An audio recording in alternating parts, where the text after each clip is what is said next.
I was the slave, that means of Abi Laham.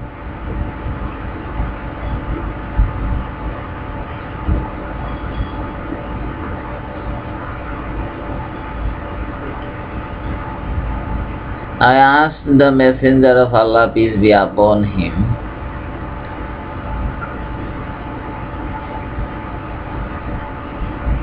if I could give some charity out of my master's wealth.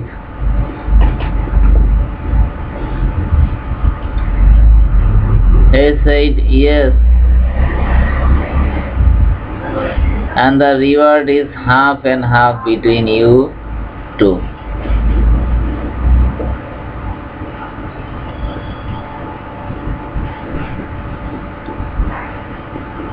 Al-Hadith Muslim Sharif, book number 5, hadith number 2236.